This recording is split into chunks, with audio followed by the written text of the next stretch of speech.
Welcome to Cypher After Hours. I'm Brett Stewart, joined by my co-hosts, Emily and David. And we're going to continue our discussion on spontaneous human combustion. We're going to go into a little bit more detail on what we actually got in our remote viewing work.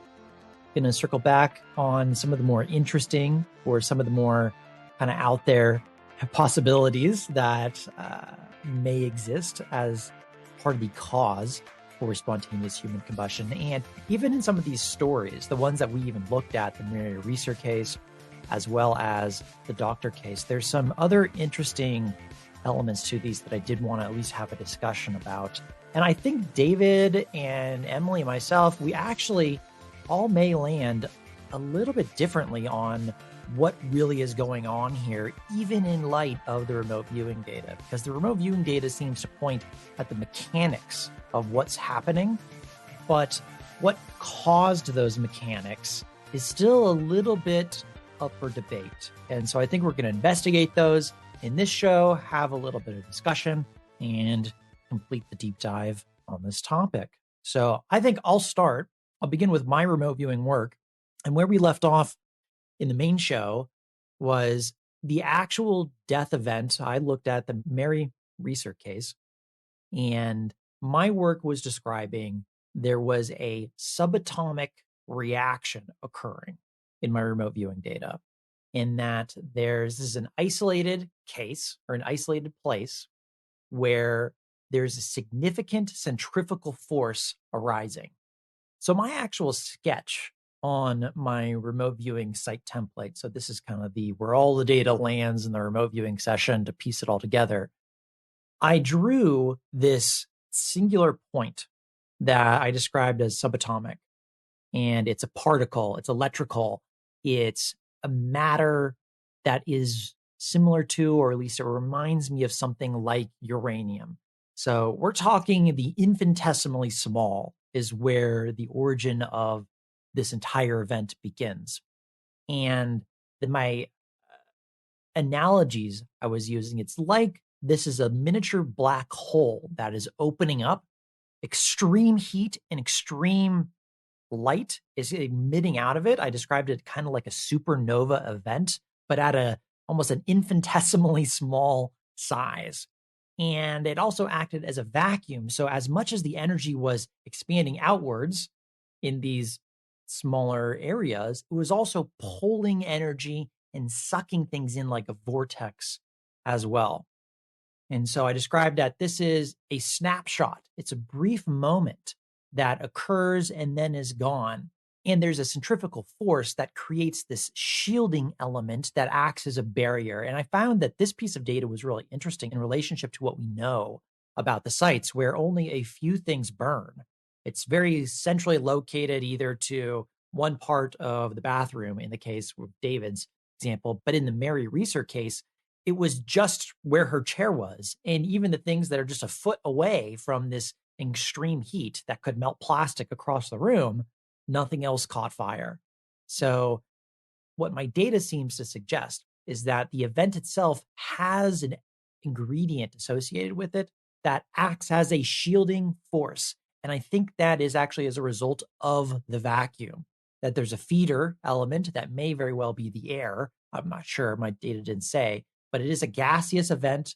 There's a ring that's created, a funnel that's contained in a specific area, and then things are sucked down into the middle of it as this extreme explosive event occurs. But it happens rather fast. So some of the theories out there regarding a slow burn or things taking a while, it's not what my data seems to suggest. It seems to suggest this happens actually pretty quickly. We're not talking about 24 hours in a boiler that things finally evaporate. This is a fast, highly energetic event that is caused from something occurring at the subatomic level. It sounds to me like there is an isolation of this phenomenon from the surrounding environments. I'm picturing almost like a bubble of effect, an area of effect that's encapsulating the person and their immediate surroundings. And it also sounds a little bit like you're describing an implosion rather than an explosion, where things are imploding towards the center, as opposed to otherwise you'd have like bits of human being all over the room if it was more of an explosion. But the implosion actually would draw into the source of the area of effect. I think we need to be careful about scale here, right? Because we've got, and I have a load of really similar stuff in my session data to this, which surprised me because I thought I'd missed the target when I got feedback on this. But I, on my third page, there's a sucking vacuum, abnormal dimensionality, which could very well be referring to subatomic kind of thing. Because subatomic particles are not particles, right? They're fluctuations in the quantum soup or something. The idea that there's little balls bouncing around like billiard balls down there is nonsense. It's just a model, right? So when you try and perceive these things with remote viewing, it does feel really weird. Later on in my session, I said, this is making me go cross-eyed.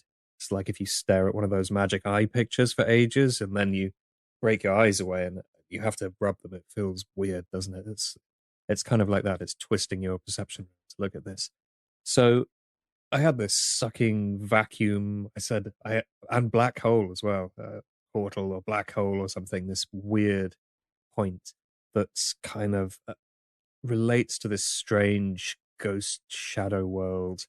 And I may have been dancing around the death and avoiding the death here. So there could be some overlap with the death kind of spiritual nature of this. I have an AOL that's like, this is about the nature of incarnation, or I guess in this case, the end of it. But we've got natural mechanisms, homeostatic mechanisms. Everything's tending towards equilibrium here. There's a sort of exchanging, continuous, balanced cycle. Direction is drawing inwards like water going down the drain. I think you had a funnel or something. It's that kind of spiraling in, semi-chaotic, pull inwards kind of idea. So there's two worlds I've described, one with the life and one with a ghost. And I've said that these are not really two. This is kind of like two lenses on the same thing. This is just a conceptual way of looking at it. These things are in the same place. They are the same thing. They're two sides of the same coin. But these two sides of the coin, they have this mechanism going on, this exchange thing.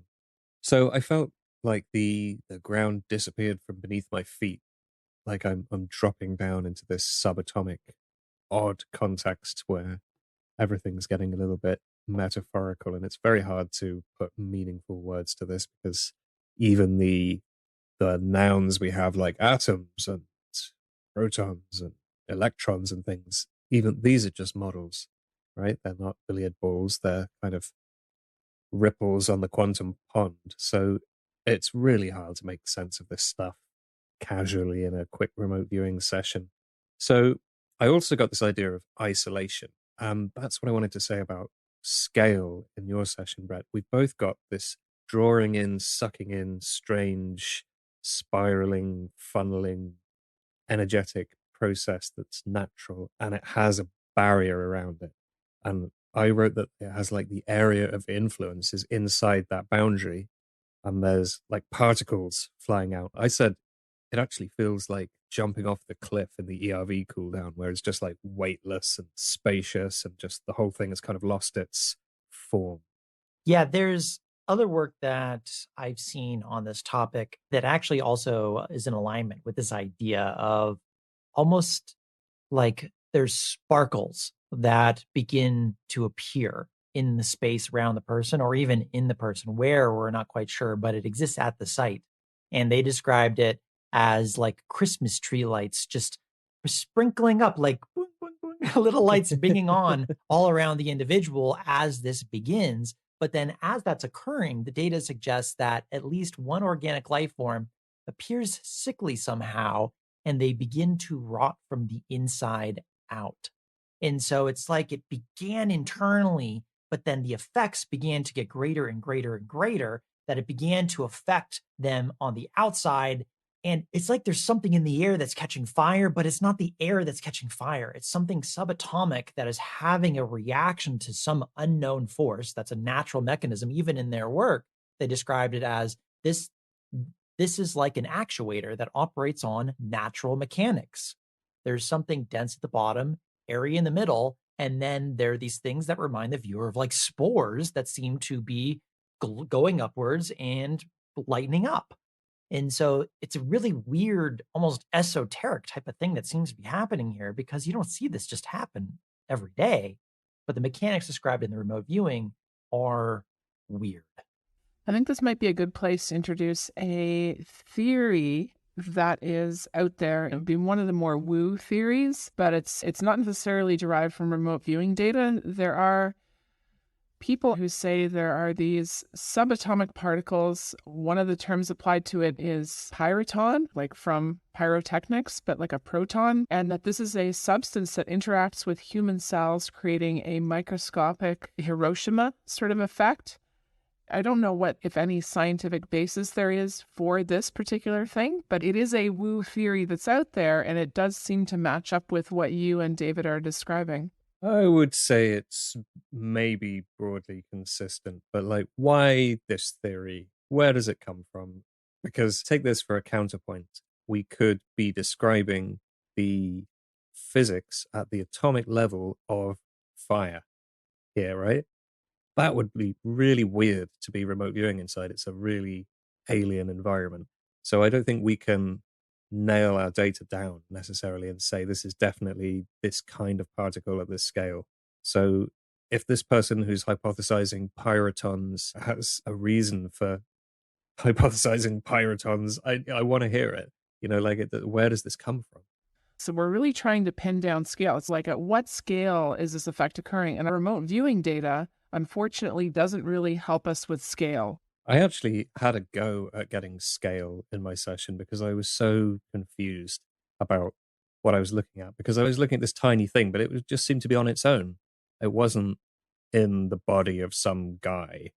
I guess I was answering the question of what's the cause of this phenomenon.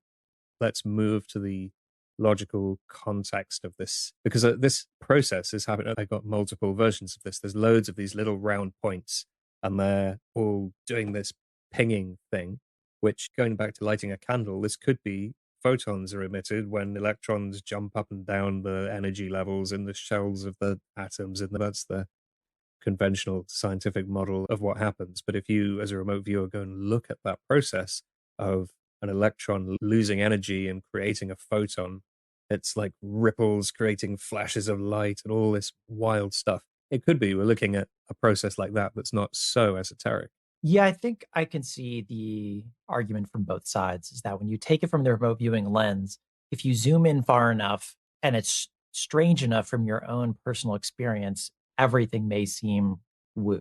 It may seem out there. I've never done a lot of remote viewing, to be honest, on the micro scale. I think that would actually be a fascinating research project to actually undertake. Maybe we'll do that in the future on an episode. We're looking at things like that. It'd be interesting. But I do think that there's merit to say that once you move outside of your reality box, your everyday experience, and you're trying to use that everyday vocabulary to describe these things, it may seem more mystical or magical than it actually is, when there are sound things occurring that could be explained by science. However, my counter to that is, in this particular case, there doesn't seem to be a good explanation for the known information about the mechanics of the way the world works. Because when you look back at the case, the Mary Reeser case, the St. Petersburg police sent evidence to the FBI, to their investigators, to look into this. They sent in parts of the carpet, other things in the room, parts from the chair. So they had all the evidence to take a look at it. And they actually included this note. They said, "We request any information or theories that could possibly explain how a human body could be so destroyed and the fire so confined to such a small area and so little damage done to the structure of the building and the furniture in the room, not even scorched or damaged by smoke." So this was sent to the FBI. The FBI later concluded that they went with the wick effect, saying it's probably that they smoked and their fat caught fire, and then that's that. But Dr. Wilton Krogman, who's a professor of physical anthropology at the University of Pennsylvania, did a deep dive on this as well, including the FBI report. And he completely disagreed with the FBI. He thinks that they just phoned this one in and said they don't know. They basically just came up with the simple explanation, not the hard explanation for what matched the evidence. And Krogman wrote that of all the fire deaths that he had investigated, which are in the hundreds, I cannot conceive of such a complete cremation without more burning of the apartment. So something is going on here that doesn't match with known reality. And if it's as simple as, oh, we're just explaining fire, why doesn't that match up with not only a logical explanation of what could catch fire and what couldn't catch fire, but even the experts in these fields who investigate fires, even they believe that this just does not make sense. Yeah, there's many reports of investigators saying they never really believed in spontaneous human combustion until they physically went to examine a case, and it was genuinely strange. They're trying to fit the facts into known phenomenon. So it's like they have a toolbox of these are the 5 or 10 or 15 or 20 ways we explain what normally happens, and we're trying to shoehorn it into the actual set of circumstances as opposed to saying we don't know. So the Dr. Bentley death, the coroner, he just said the cause of death was asphyxiation with 90% burning of the body, which I don't know. I mean, how is that a cause? How is that what does that mean? Good question. Yeah. I don't know how asphyxiation is the cause when the only thing left is a pile of ash. So Yeah. he really just didn't care. It was too much of a mystery that he just wrote something in the field because something was expected to be written in. But this ties us back to the question, well, does the remote viewing data, are we really just describing zoomed in to fire? And that's why it seems weird. I don't think that's actually what's going on. I think we're zooming into a natural process that is a little weird. I have more data, which is weird. And it seems to support this idea of it being subatomic, or I'm going to have to use a word that I hate using, especially in our sort of field. I'm going to have to use the Q word.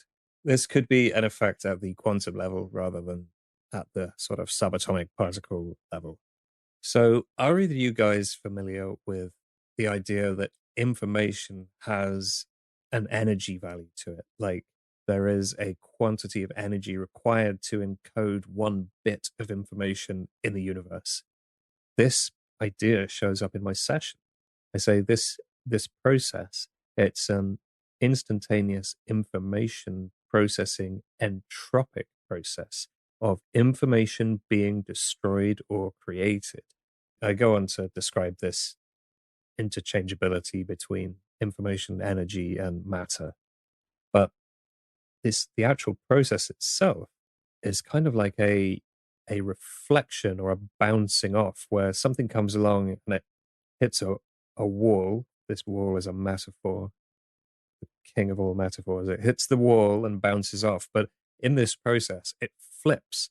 And I had an AOL, it's like an electron turns into a positron, which is the antimatter equivalent of an electron, right? So what my data is saying is potentially that some kind of really esoteric thing to do with the energy component of information is creating antimatter. That is a stretch because such a process, as far as I know, doesn't exist. Perhaps if it does exist, it happens so infrequently that, statistically speaking, that it's not an issue. And maybe this process happens all the time and it's not a problem until this informational thing happens, and then suddenly we have an imbalance. This process I described earlier was a constant balancing, exchanging process. So that's my best guess from the data. But I think if this is on target, what we're describing here is something which I don't have words for, science may not have words for.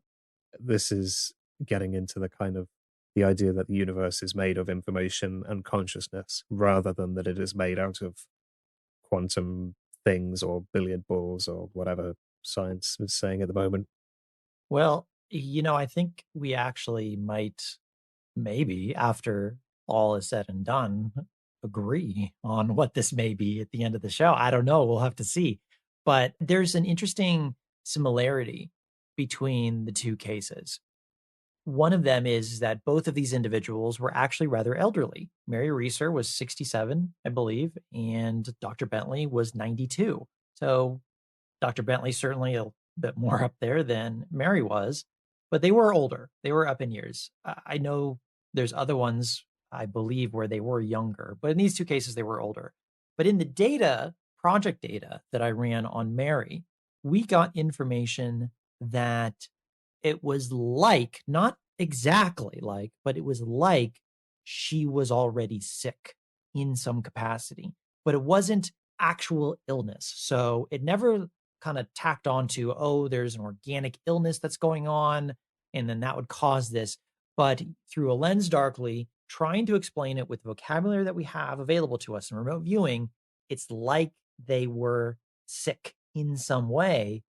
But then here's all this other data that shows this subatomic process and these strange vortexes and black holes. Are we actually talking about something that it's not biological sickness? It's actually energetic sickness.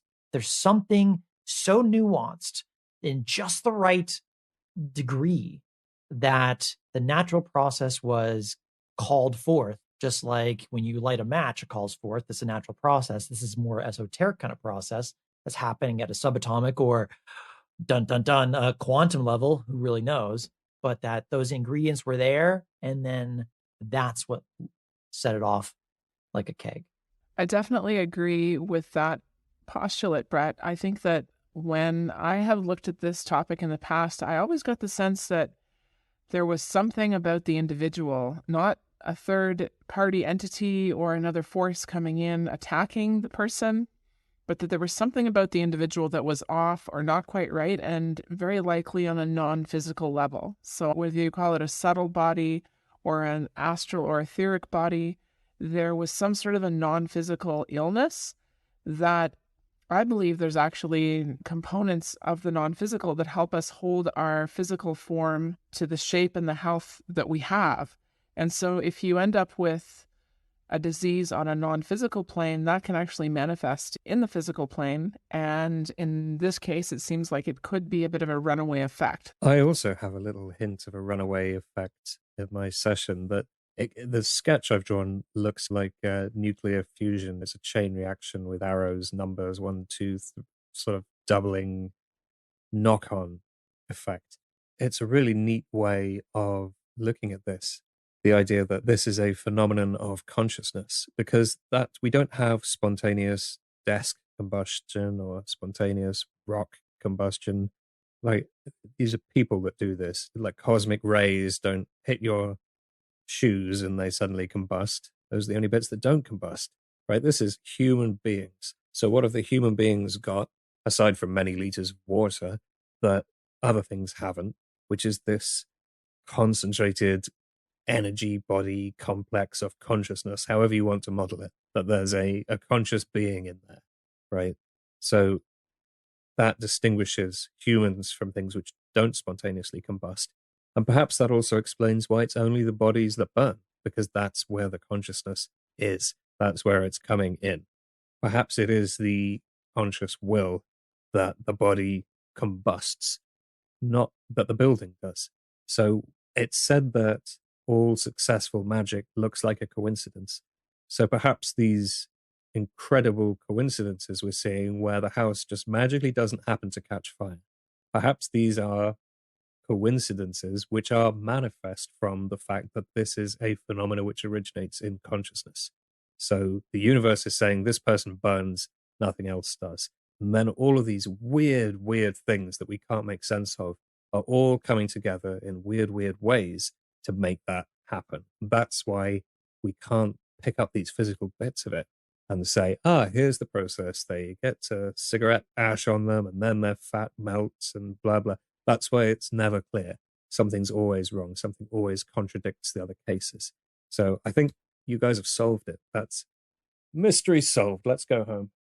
So in keeping with your theme, David, that there's a non-physical element of this that then manifests on the physical level, just a thought that came to mind as you're describing this is, what if the effect is actually confined to the energy body of the person, which would include things like their chair and things like maybe a little bit of the floor? Just a thought. Yeah, I think those models with all of the the nesting eggs in the aura, I mean, I would read those as perhaps symbolic, although the inner layer on those is very often described to be the so-called etheric body, which is like as close to physical matter as you can get without actually being physical matter. It's the most nuts and bolts part of you that is made of woo-woo and not nuts and bolts. And that is hypothesized to extend somewhere between a couple of millimeters and a couple of inches from the body.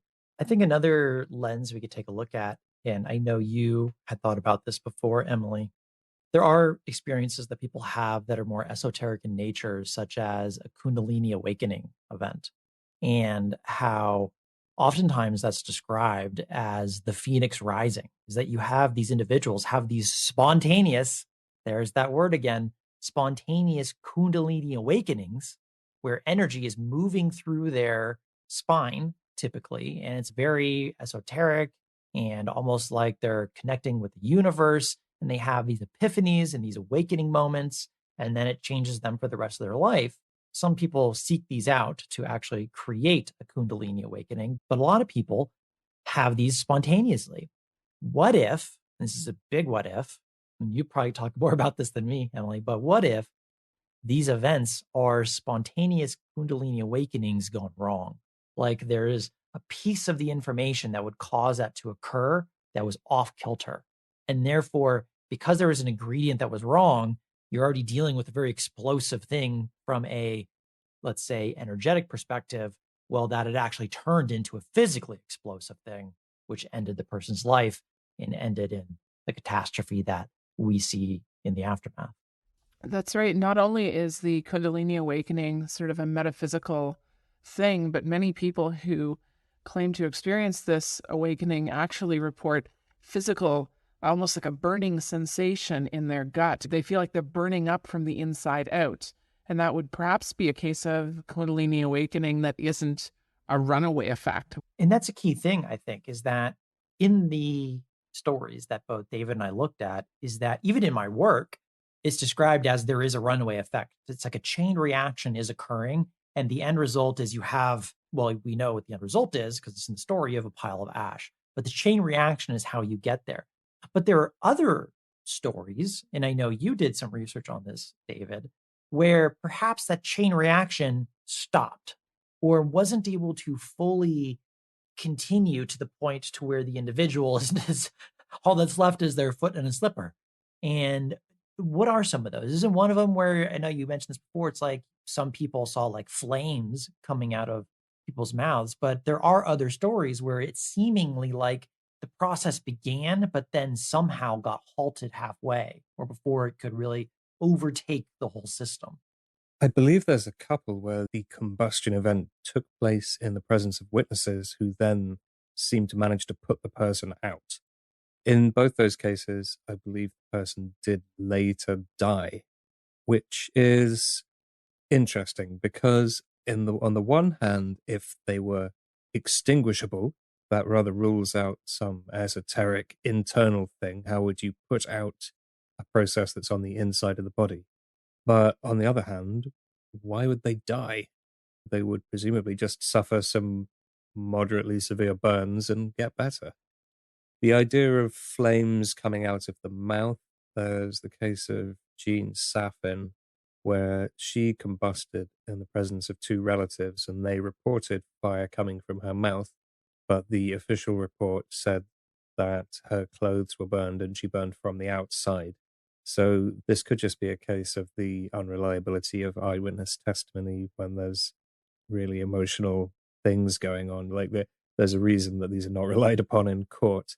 There's, of course, our friend Vorstius belching fire. I think there's some of the case who's been described as vomiting fire as well. So this is a theme that comes up, but it's never really quite been put to bed. Or one other thing I would like to add there is in the case of some of these colorful and extremely drunk characters that we have as the very early historical record, it is just possible they were doing something dumb like trying to show off to their friends how they did fire breathing after they've spent all day in the tavern, right? We could have a source of ignition there, which in the more recent cases, we would find a cigarette or a pipe or something. We don't know what those guys were up to. So the idea of fire coming from somebody's mouth and then them catching fire, well, I think we've all seen those videos online, right? Of people trying to do fire breathing and setting their face on fire or their clothes on fire, and then they jump around trying to put it out. If this is a process which can be triggered by a normal conventional ignition, then maybe it's not related to the flames issuing from the mouth, even if those reports can be relied upon. Yeah, I totally agree. I think it's very important to remind ourselves and the listening audience that just because we have this label, spontaneous human combustion, and we don't have other labels because we don't talk about this very often, that we try and just group a whole bunch of different events and different activities that have occurred. They're not necessarily the same thing. They could be yet another different, interesting thing that happens out there in the crazy universe. So I think it's always important to be mindful of the fact that we can't just group everything together under one big umbrella term. We have to actually look at these peculiar situations almost not in isolation, but look and say, okay, these things have this in common. So that's one thing that's going on maybe over here. And these other things have something else in common. And that's maybe something that needs to be investigated separately. Yeah, the way I look at it is you have to hold both at the same time without putting an anchor in either, because it may be the case that the story where the woman who flames were coming out of her mouth, and then later the official coroner report, it was she was burned, her clothes were the ones that are burned, is that we just have another coroner who is lazy and said, that's ridiculous. They're just stupid and don't know what they're talking about, and wrote what he thought happened because she also was burned later on the outside of her body. But maybe the source of the ignition was from within, not from without. And we don't know. And so you have to be in this state of, I don't know, and that's okay. But this is also where remote viewing does help. It doesn't give you the only answer or the full picture, but it gives you part of it, and it gives you another little thing to chew on. Our data seems to suggest that something more strange is maybe going on here as a possibility, but it is still just a possibility. But I think talking about the possibilities is what's fun, and it can spark new ideas. I think there's another case that you had put down your notes, David, where there's a Brazilian case, again, where the lungs were well burnt out, but they really couldn't figure out why the lungs were charred because there's nothing combustible in the lungs. It was like the top of the torso. The head seemed to be gone, and then the middle of the torso was largely intact, and the top was burnt out and appeared empty, although the photo wasn't very clear. That was very strange, right? One thing the lungs are full of is oxygen. So if we have some kind of metabolic oddity going on where highly combustible things are being produced and somehow they're going around in the bloodstream, then they're going to meet a large quantity of oxygen in the lungs. So if you've got the flammable gas and the oxygen in your lungs, any flame outside, that's going to flash back inside the lungs potentially. It's a pretty horrific way to go. It still doesn't explain how the lungs catch fire. This is still boggling to me, this idea. I cannot explain that photo if it's real. It's such a weird pattern of burning.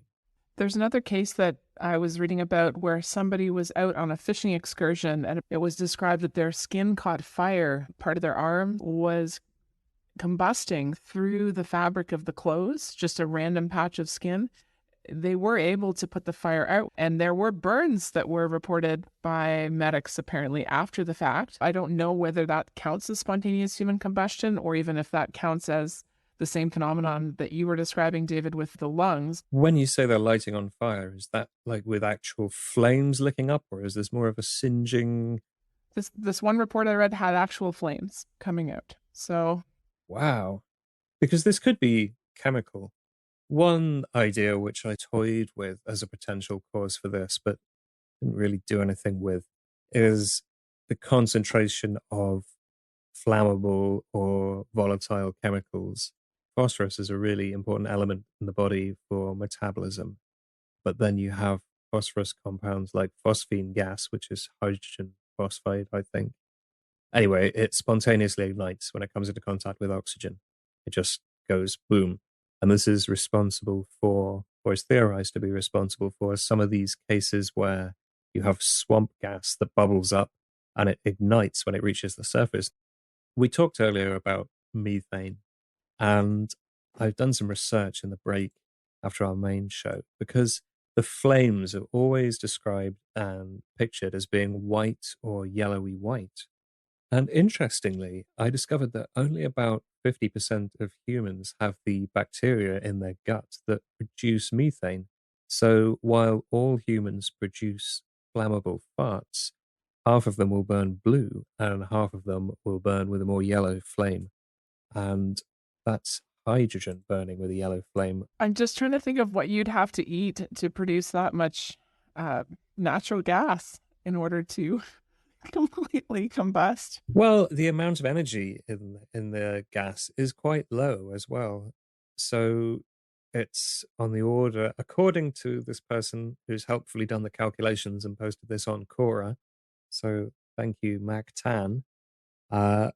Approximately 15.7 kilojoules, which is about the same amount of energy you'd get from eating 10 Cheerios, original, not Honey Nut. So there you go. Mac Tan goes on to point out that one should not attempt lighting their farts on fire in the name of science, so I'm sure we should pass on that advice to our listeners too. Well, I don't think we can top that one, and I think that's also probably a good place to end this After Hours episode. It's it's been an interesting deep dive into spontaneous human combustion. I don't think that the case is closed on this one, but I think the remote viewing work certainly points towards slightly more esoteric explanation.